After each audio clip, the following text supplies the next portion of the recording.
From the center of the universe, Toronto, Ontario, Canada, this is the SDM Show with your host, Rob Cairns. The SDM Show focuses on business, life, productivity, digital marketing, WordPress, and more. Sit back, relax, grab your favorite drink, and enjoy the show. Here is Rob. Hey everybody, Rob Cairns here. I'm the founder, CEO, and Chief Digital Strategist at Stunning Digital Marketing.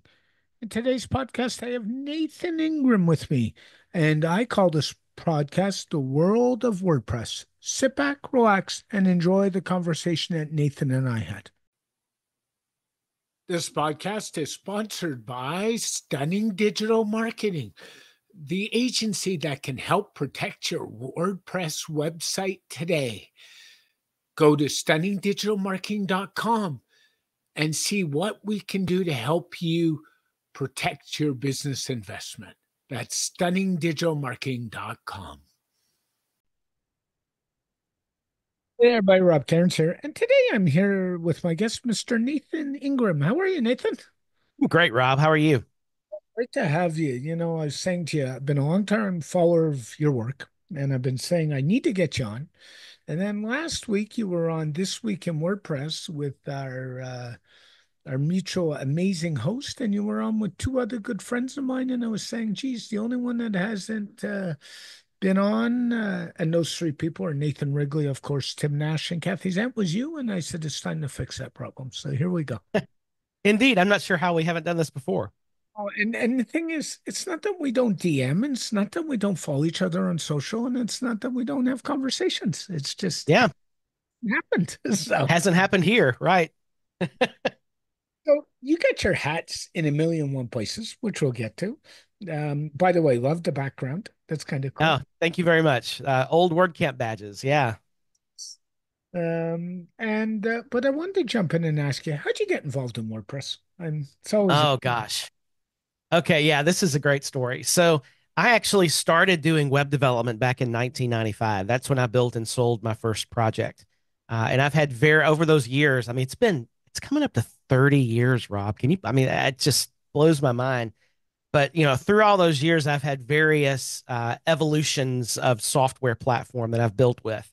And it was right around the 2008 time period where I had a lot of clients that were asking for, we want to be able to edit our own sites. And I was resistant to that because my business model at that point was a few clients, very large monthly retainers, because, I was the guy that edited the website. You had to have Dreamweaver or something like that to edit the website. And so I actually resisted WordPress. I remember saying one time to a friend of mine, I hate WordPress. It's going to destroy my business. no. I did. I promise. I actually did a keynote at WordCamp Jacksonville, Florida, I think 2017 or 2018. And that was my intro slide. It was like, I hate WordPress. That was me, 2008.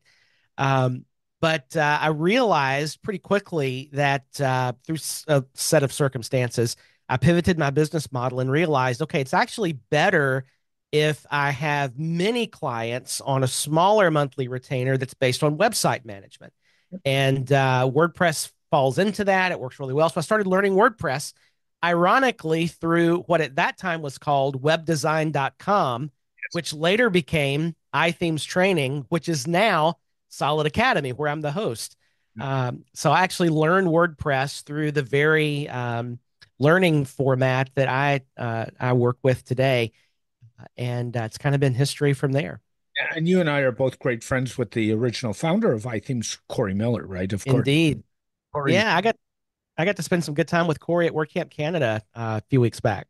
I was supposed to be there, and I've gone through some health reasons, and I took a bit of a setback, and I didn't get there, and it's a shame because I would have loved to have seen people like you and Corey, and it was a whole list of people. Nick Diego was there. There was a whole Yeah. list to catch up with. It was a great camp, and Corey he's one of the few people that I point to in saying they've had such a great influence over my WordPress career. Mine too. I was involved buying iThemes when they still had the bundle of plugins, if you remember. Oh yeah, the toolkit, absolutely. never got into the builder, but I did get into those, and then I somewhere I picked up I think a lifetime deal for what was then iThemes Security and iThemes and Backup Buddy. They had a lifetime. Right.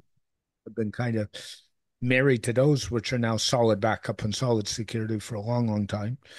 And for those who don't know, Solid Security is actually based on PatchStack's backend right now. So that kind of helps, I think, from the security. I think Oliver Sid and his team do a crack shot job. I won't mention a certain other security company just to be nice today because I'm in that kind of mood. But the listeners of this podcast know which one I'm talking about and why. So we won't even go down that road. And yeah, I think you're doing a lot of great job up at Solid Academy with the paid webinars and the free ones you do every month. And you've done a few with our mutual good friend, Miss Kathy Zant, lately. Absolutely. She brings a lot to the table, doesn't she? Kathy is just wonderful. It's she is like, as I will say, an amazing person, and she's been through a lot in her life with her husband in the last couple of years. I mean, and I love her so much. I can't say enough good things about her. So that's Indeed. since you've been around the space a while, it's worth jumping in. Where do you sit in the whole page builder versus block debate fiasco? And I'm not looking to cause controversy because my friend Sam Brockway over at WP Engine has a phrase saying, do WordPress your way. And I believe in that strongly. So where do you sit in this mess? Oh my, so one of the things I do is I produce a weekly agency news for Post Status. And actually one of it's the first worth a look item that in the column that just dropped about an hour ago. There's a great article from WP Shout where they polled several hundred people just about where they are with block editor, Gutenberg, and so forth. And it's interesting. It's about 50-50. People who like, no way, never. Other people are like all in. So I have mixed feelings. I think ultimately the direction is good. Um, as a practitioner of WordPress, who, I run an agency, we're supporting lots of sites for clients. From an agency perspective, uh, it is critical not to change your tool stack unless you really need to, and not follow every wind, because the key, I tell people all the time, if you want to stay in business as an agency for any length of time, the key to this is recurring revenue. And that's based on WordPress management plans. And in order to have a good WordPress management plan, it just makes sense to have a streamlined theme and plugin stack without a lot of variations that you can support. And so that's a long way around the tree to say this. It's going to take a lot for me to change from Beaver Builder into the block editor. We've been using Beaver Builder for many years. I thoroughly appreciate their work. It just works. You don't have the kinds of errors that you do in other page building plugins, which shall remain nameless.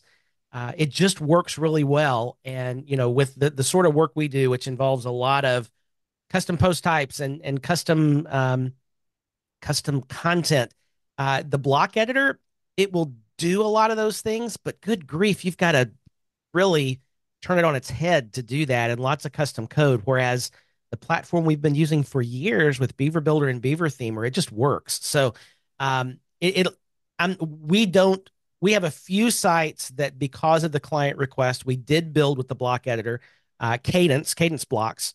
Me too. But the vast majority of our sites and every new build is based on Beaver Builder. Now, what I'll tell you is, and you probably don't know the story, regular listeners will. I took my agency site, and this is a do not do, folks, please. I did to move a live site away from Elementor to Cadence, a live site. And Oh, that sounds like fun. oh no, it was not. I did it over a 3 month span. And I did it where I did the blog post first, then the pages, then flipped the theme and did the theme customization. So I did it on a live site. do not do this. And then I sat down after it was done and did a podcast with Birgit Polyhack and Matthias Ventura. Matthias is the Gutenberg lead on the project. And we dissected what I liked, what I didn't like, and how we did it. And I will never do that again. That's all I can say. But I like cadence, but I also get why an agency doesn't want to change a stack. Honestly, like that's not a good idea. It's not a good idea from a resourcing perspective. It's not a good idea from a technical perspective. It's not a good idea from a management perspective. Yeah, 100%. And it's, we've tinkered with it, and I do like. So let me say this also. We For the editing of blog post content, we absolutely use the block editor. I think the block editor is wonderful for controlling page, the post content area. Yes. When you get outside of that is when things start to get really complicated. And we're nowhere near looking at moving toward the site editor. Well, Cadence doesn't support it, and all our builds are based on Cadence. And currently, Cadence doesn't support the site editor. But I, everything we are doing now, I don't see a business reason to stop that and to move to a different stack. So I accept that. What I don't accept is all the fighting that keeps going on X. Oh, It's like, folks, if you don't like the block editor, don't use it. If you don't like Beaver Builder, don't use it. Move on. right. Ticked off at WordPress. Go find another platform. Like we need as a community to stop all this. And we need people like you and the Cathys of the world and me and people at my mutual friend Courtney over at GoDaddy and multiple people. And we need to just keep helping people and stay out of all this drama because it's not even worth it. No, it's really not. And, I think this sort of drama that we see in WordPress, strongly held opinions about how you ought to do things, what plugin stack you ought to use.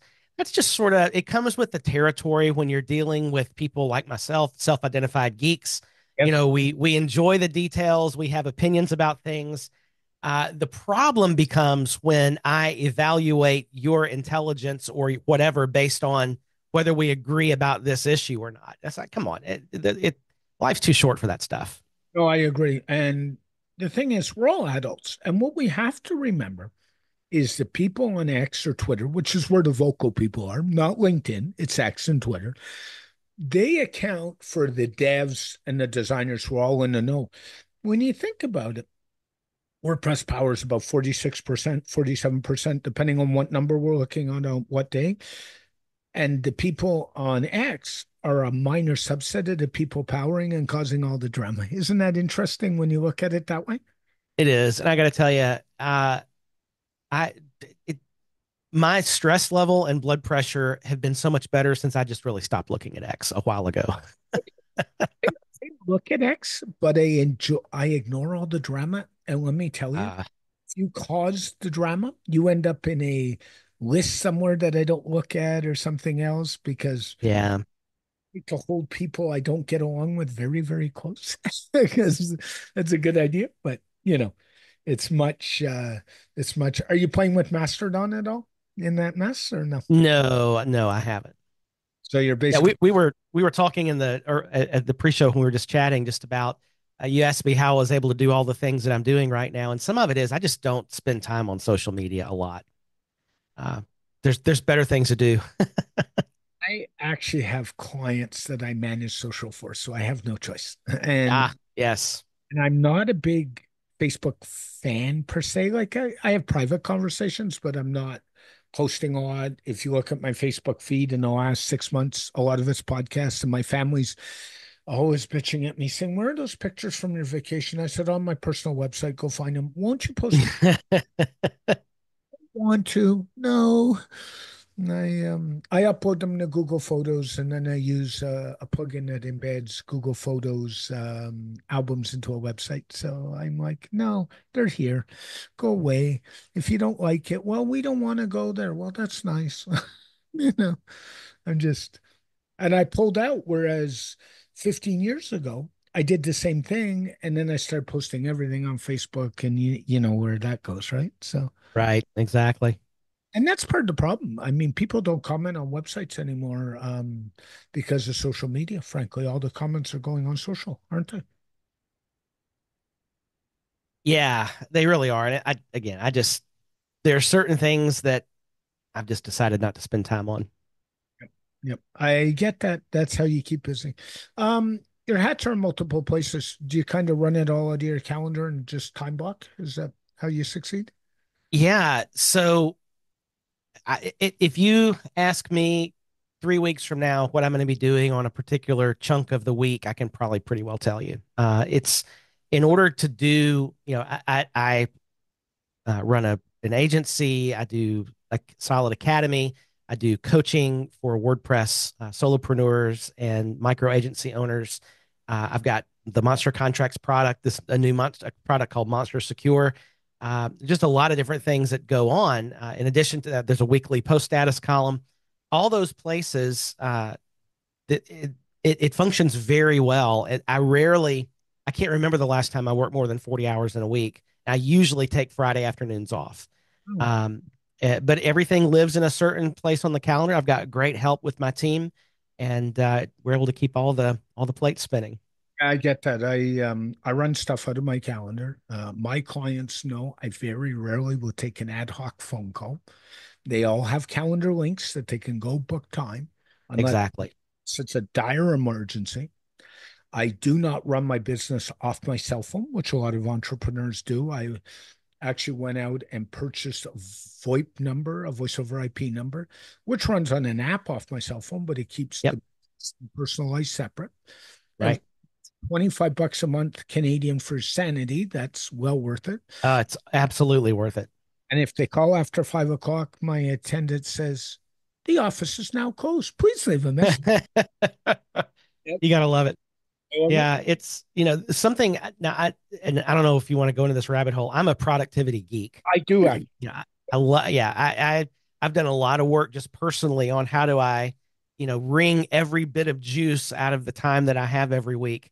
And one of the best things that I've learned, it actually started in a book by Daniel Pink called When, and it's this concept of chronotype and like how your daily rhythm goes. Everyone is similar, but there's very important differences. And so, anyway, long story short, what I learned was there are certain things that I was doing at certain points of the day that if I would move those to a different point of the day, it just makes more sense for energy level and creativity and so forth. And the sum of that is I can now spend less time doing things because I schedule them at a particular point of the day and get often better results than if I were to spend twice that much time at a different point of the day. So anyway, that's it time blocking, but then being very intentional about when I'm doing certain things. And I map it all out with, sleep apps and all that stuff that kind of keeps me on track. But that's just critical for my day-to-day flow. Oh, I agree with you. And yeah, it's a good rabbit hole to go down because It's a lot of fun. but I'm a productivity junkie myself. I've got probably 30 productivity books in my library. So, I've played with a number of tools over the years. Kind of where I sit on tools. I'm not a tool jumper. I will say this and I will say this again. So I'm for email, I don't even use Gmail or workspaces anymore. I use a company out of Australia called Fastmail, which I absolutely love. They're a privacy-based email service. They're reasonable in price. They're reasonable in support, and they support the open calendar and open contact standards. So that means if you're running something like Thunderbird, which I like to do, you can interface right to the contacts and calendar. Phone, I use a Pixel just because that's the world I live in. Um, PC wise, depending on which machine I'm on, I'm either on Windows 10 or Linux. Windows Linux doesn't like Zoom calls. It's interesting. Mm. Even if it's a Zoom app, the minute you start recording, it says "I hate you." Uh, Productivity wise, in clients, I use Notion. I have for a long time. I like it. Yep. Big journal. Note taking, I use an open source app called Joplin. It's like OneNote on steroids, and you can basically put your backend database wherever you want. So you can throw it on like Dropbox or OneDrive or Google Drive. It doesn't care. You just put it there. And then for to-dos, I'm stuck using an app called Todoist right now, which is Oh, love to do this. well, that's kind of those are kind of some apps that I use to manage my agency life. What do you use since we're there? So very similar to your tool set, actually. We love Notion. Actually, in talking about not moving tool sets, I was an Evernote user forever, Me too. and probably stayed a year too long just because I'm a curmudgeon about moving tools. It just got to be so awful that Yep. we finally moved all the way over to Notion at the strong arm twisting encouragement of Chris from my team. We love Notion. We do a lot of things in it. It's how we track news items and so forth for the news content we produce.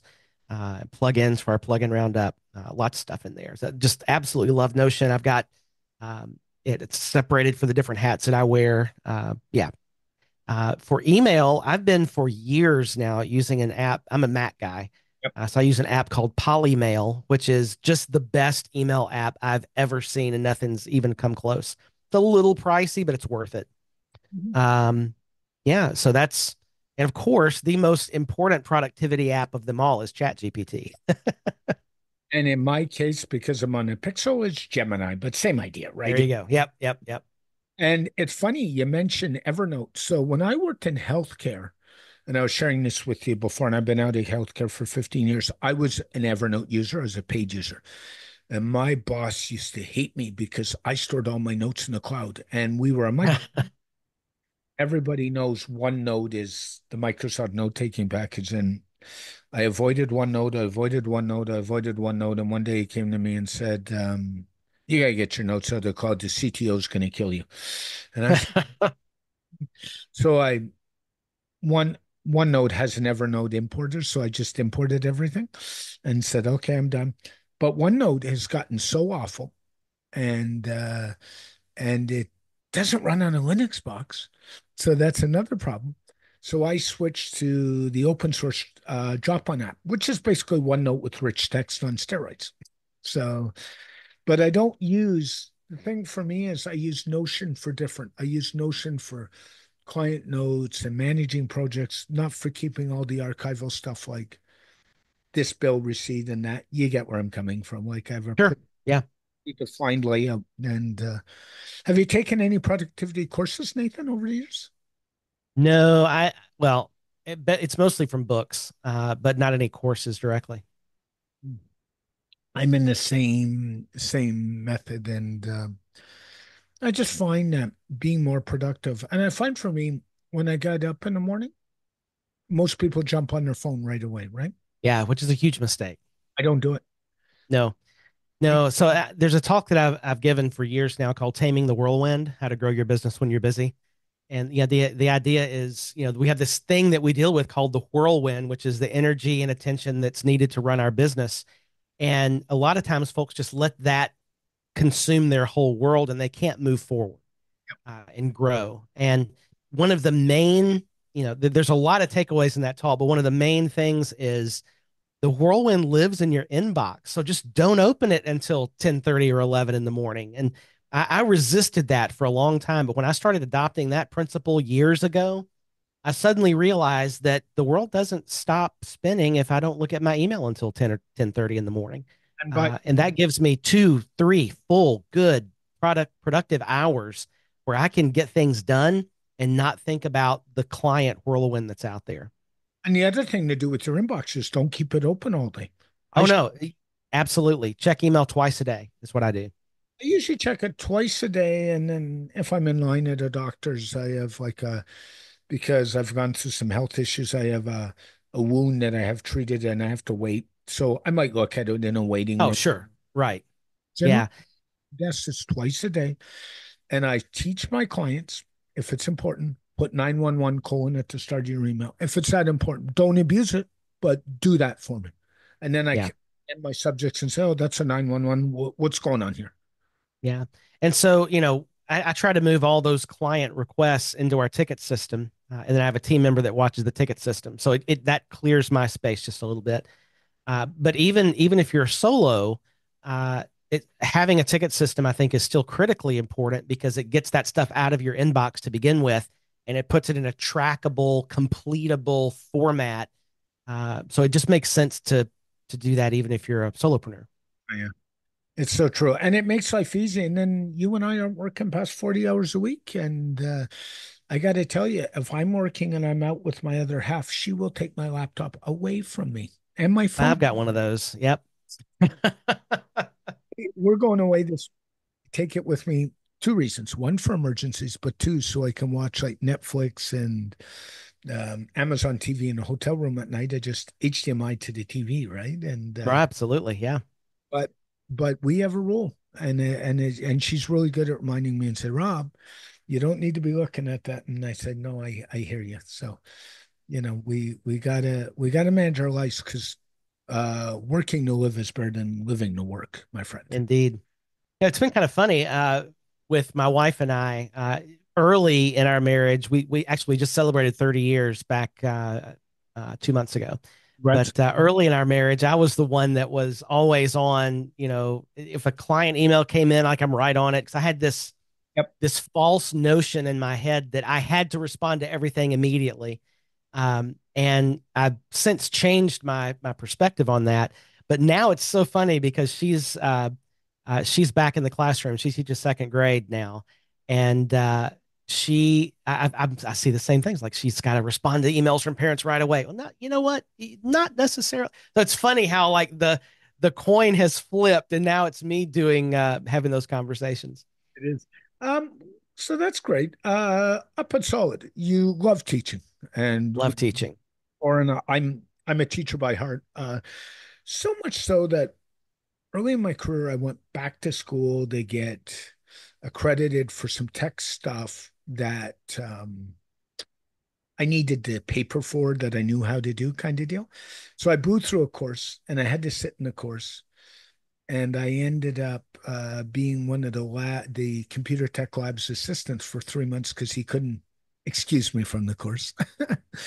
And even before that, when I was in college as a young man, um, I had multiple instructors used to kick me out of class on a regular basis and say, by the way, you're miles ahead. Take the student and make them learn something.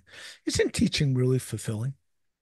I absolutely love it, and particularly when technical things are a lot of fun to teach, and I love how I love to take two plugins and let's put them together and make something that's bigger than the sum of the parts, and I love to do that sort of thing.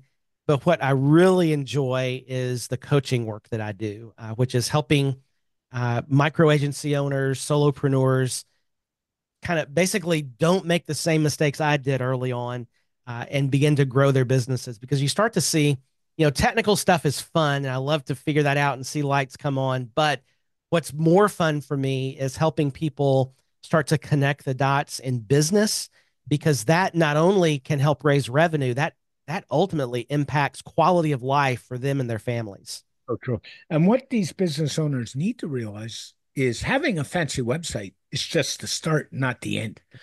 And I always say, what good is a website if it doesn't generate leads, which go to conversions? Yeah, exactly. And it's one of the things I used to have a phrase in my business that said, I don't just do websites. I do sites that generate you leads, which lead to revenue. So there's that. Right.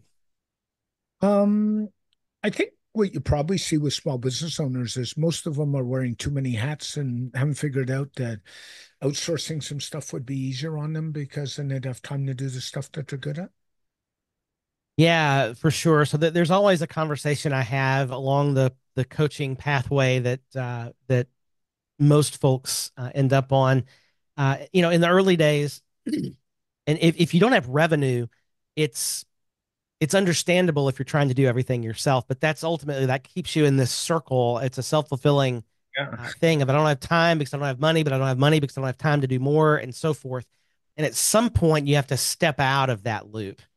For me, it's not the same for everybody, but in my story, for me, that came with hiring my first regular contractor who handled customer support. And so bringing in Carrie and letting her run the ticket system and trusting her to speak with my clients and handle the small requests that was the first thing I did that really opened up some bandwidth that started to create change. And I thought, oh, okay, that's how this is supposed to work. Before that, I had this mindset of, well, I have to do everything. Nobody can do it as well as I can. And that actually may be true, but if somebody can do 70% of what I can, that's good enough to hand that over to them. I agree with you. Mine was I went and hired a VA, and that was Right. and my VA is actually a family member. It's my son's girlfriend. And the advantage of doing that is that I don't have to worry about things like credit cards and stuff like that. And I just say, do it. And if you have Right. problems, back to me. And I'm at that point, and it's freed up. Clients call with questions about bills. Clients call about questions about this, and she fronts all that stuff, and I never see it unless I have to. It's a wonderful thing when you start to realize that in your own business, let alone somebody else's. Indeed. Yeah. So you're doing all that, and then you've got this new project, and you started it with one of my dearest friends in the world, Miss Kathy Zant. And Kathy is, we both agree, is like bar for none excellente. You want to tell us about the project? Sure. Yeah. So the project is called Monster Secure, and it's kind of co-branded with my Monster Contracts project that's been out for several years. But Monster Secure basically is uh, security training for clients. And here's why that's important. And this is the genesis of this whole idea. Um, we had on Solid Academy, well, we have regularly, at least quarterly, we have Tom Ray from We Watch Your Website. Tom is just a wonderful human being, brilliant. And he and his team are currently monitoring over 18 million WordPress installs. That's crazy. So he has all this data of actual, how are these vulnerabilities happening? Because he's tracking everything. And what he discovered in a report that he released earlier this year was that essentially, you know, minus about, a tenth of a percent here and there, it's basically 2 out of 3 WordPress vulnerabilities don't come from themes and plugins, which is not what we have normally heard. Not that theme and plugin vulnerabilities aren't important. We need a deal, we need to deal with those and have security level, measures in place. But that's 1/3 of the actual vulnerabilities. 2/3 actually come from vulnerabilities related to the user, primarily stolen session cookies and also compromised login credentials.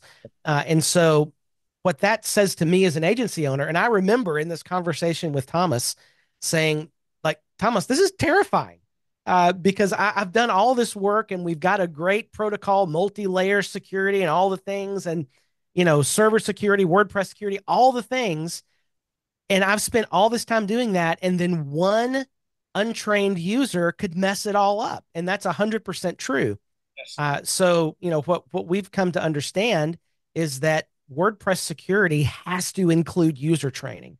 Yes, sir. Because one vulnerable user can bring down the site because they've clicked a phishing email or they've done something else.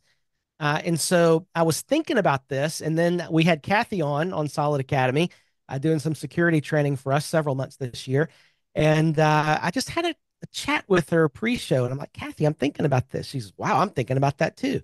I was like, maybe we should think about this together. And so she was all in. It was just it was a great idea from the beginning. And so we built this training course, and the goal is, okay, look, none of my clients are going to sit through a 5-hour WordPress security course. They're just not going to do it.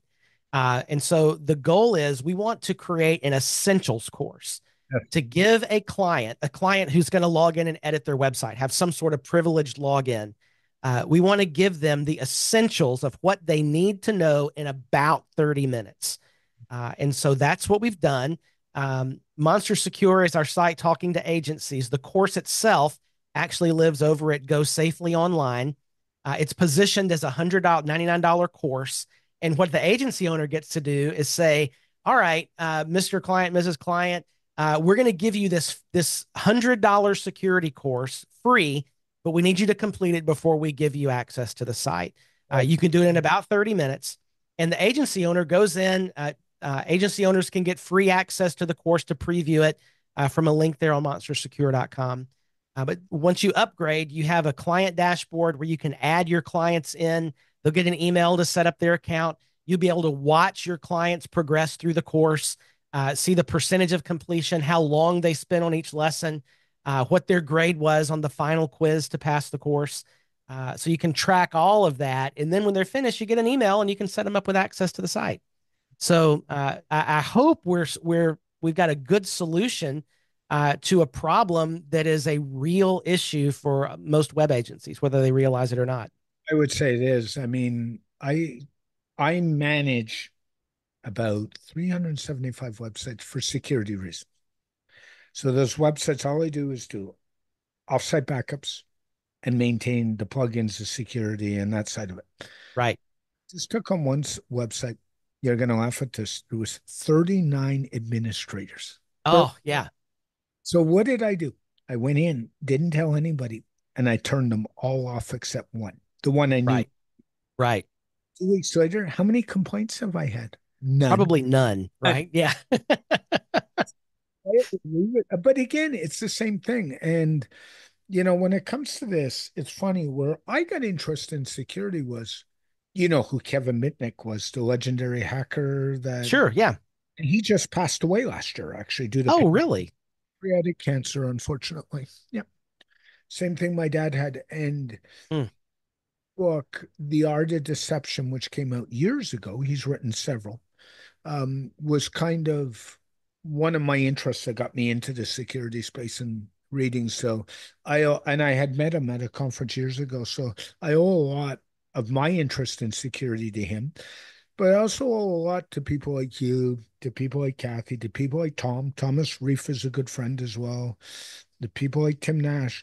I mean, some of us have different views on different things, but generally it's pretty well uniformed across the board what we have to do and what we don't have to do. Yeah. Absolutely.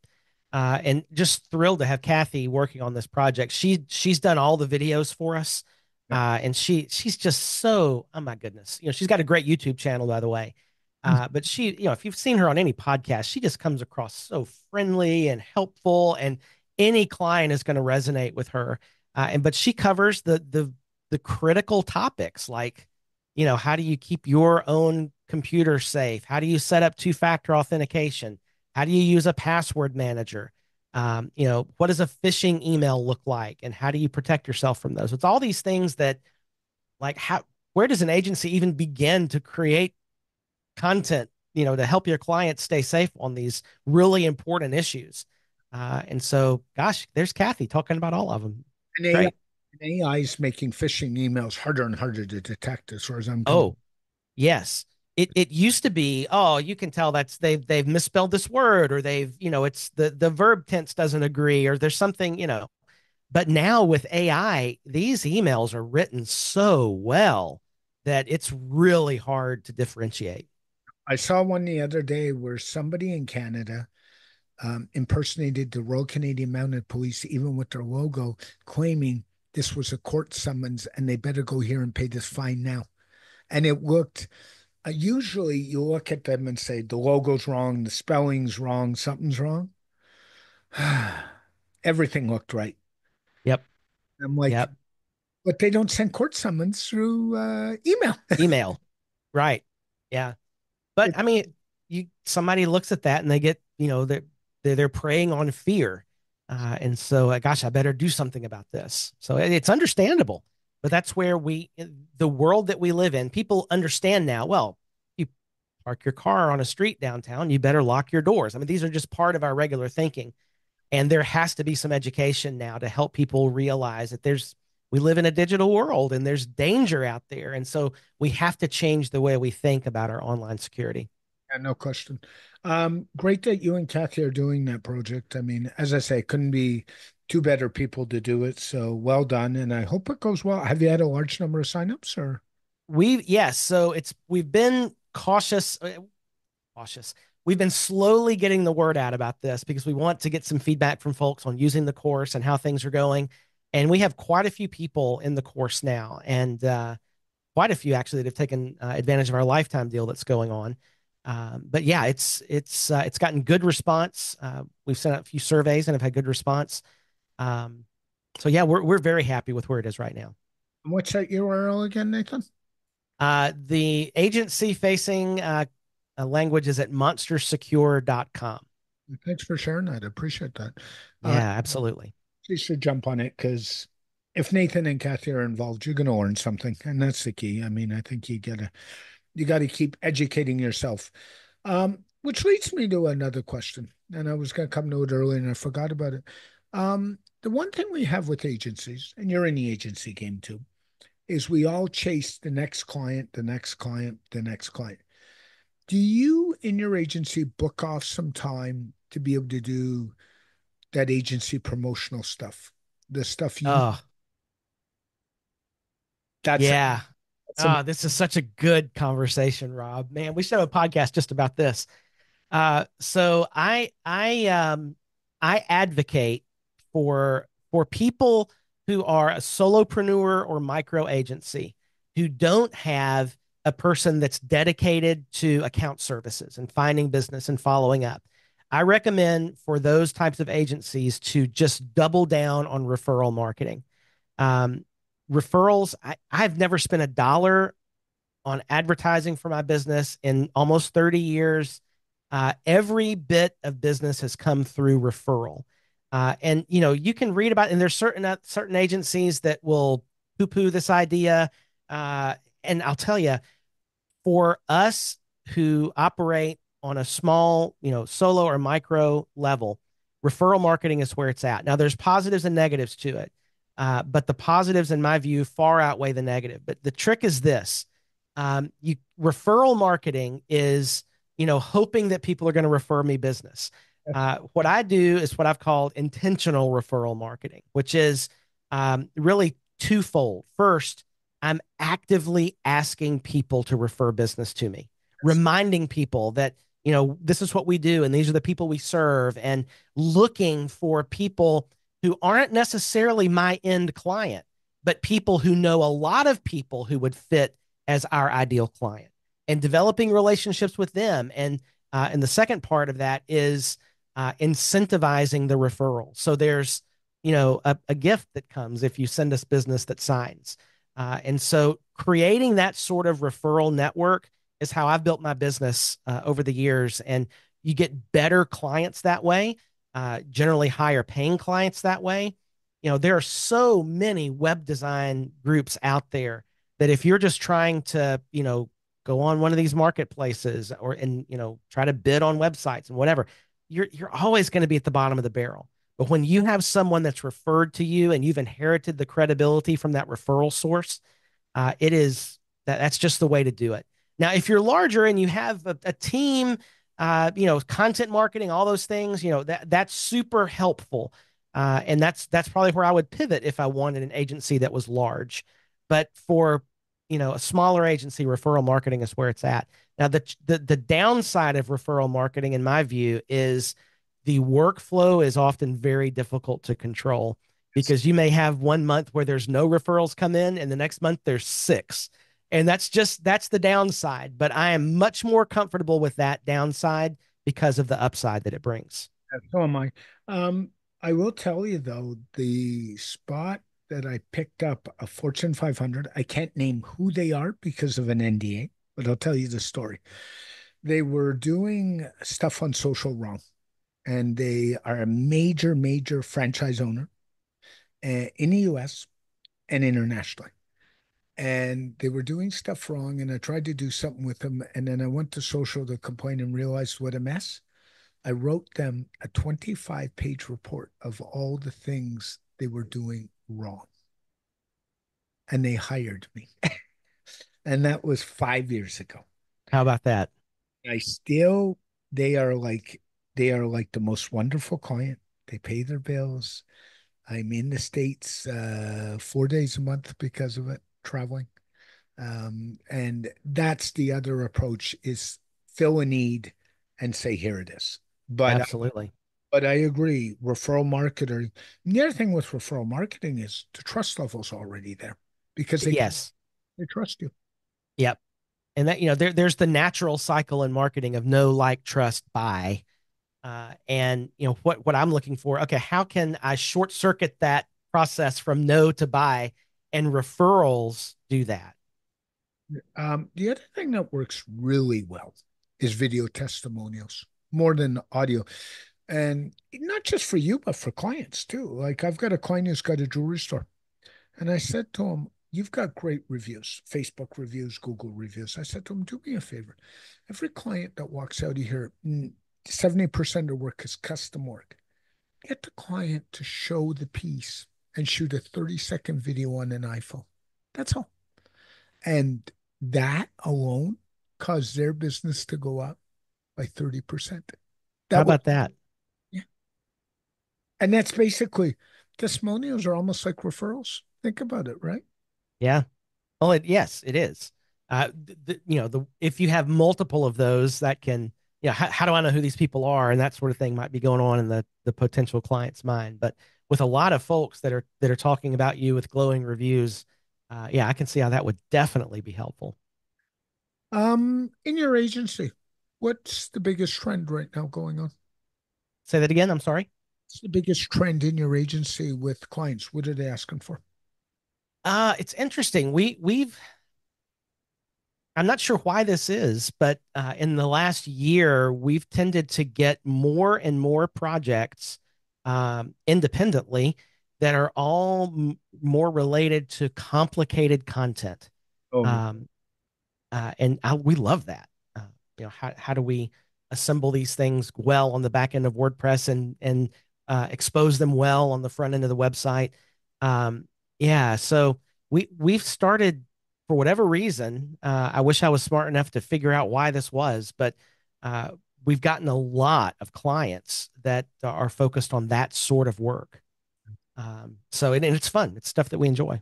it's interesting. And I was kind of looking at mine before we got on this podcast. And for me lately, it's been big woo projects, and woo projects Interesting. with lots of variable products, not just five or 10. My jewelry store friend and client, we're working on a shop on a launch date in November 1st. It's going to have 2,500 products, My goodness. and they're all variable. My goodness. I know you're Yeah. shaking your head because you know. Yeah, we do a good bit of WooCommerce. I don't think we have a site that's that big.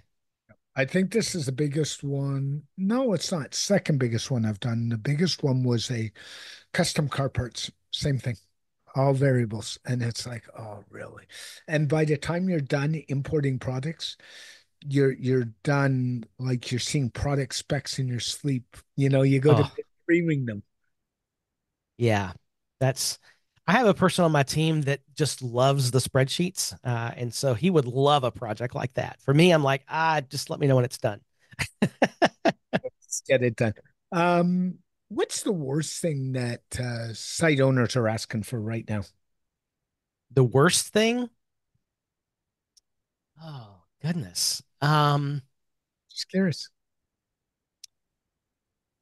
I don't know. This is sort of well, I guess the answer off the top of my head to that question is you still get the clients that absolutely have to have a slider on their homepage. Why? And yeah, and we do a pretty good job convincing them of why that's not a good idea, study after study, but some folks just don't, they can't be convinced. What I would say to you is take slider down, put a CTA up there. You'd be better off, to be honest with you. Oh, absolutely. And And I think what they're really after is the movement. And we saw that in a couple of ways with a background image that has like a Ken Burns effect on it, moving in and out. We also, like, I don't mind a slider where images are moving as long as the call to action stays the same. So we've satisfied that slider longing with a stationary, you know, a bit of impact text and a call to action, and let the images behind it cycle. I think the worst one I've seen lately is I'm in the battle with a client right now who wants landing pages, but he wants menus on the landing pages. And it's like, no, you don't want Yeah, that totally defeats the purpose. click on that button that says buy my product at the bottom of the You page. want them to land, not take back off again. That's why it's a landing page, right? It's one of the reasons, by the way, I'm not a big fan of putting social icons on websites in prominent positions. I like to bury them in the footer somewhere because Yep. Used to be we all buried them in the top right-hand corner. Go to our socials. Well, that screams, leave me now. Right. Exactly. It's a huge exit door right there. What a great conversation, Nathan. Thanks for This spending has been fun. time with me today. Let's go through a few things. Your agency website and your project with Kathy again. Could you please? Sure. Project with Kathy is monstersecure.com. Yeah. And also, of course, monstercontracts.com. And your agency website? Somebody wants. Agency website is brilliantly.net. What's the best way to find you directly since you're not much of an X fan these days? I'm on X. It'll notify me if I get a direct message. But I am at Nathan Ingram there on X, and I'm on Facebook as well. Thank you very much, Nathan. You have an amazing weekend, my friend. Thanks, Rob. This is great. You too. This show is brought to you by StunningDigitalMarketing.com, your Toronto leader in digital marketing services. Not only do we protect your WordPress website, we can help you with your site, provide social media management for your business, or even do one-on-one consulting. To find out more, go to StunningDigitalMarketing.com. Very special thank you to Nathan for joining me on this edition of the SDM Show. This podcast is dedicated to my late father, Bruce Cairns. Dad, I miss you very much. I love you, and I think about you every day. For more information about Stunning Digital Marketing, your digital marketing experts, go to StunningDigitalMarketing.com or go to StunningDigitalMarketing.info to find out all the great places that Rob Cairns can be found on the web.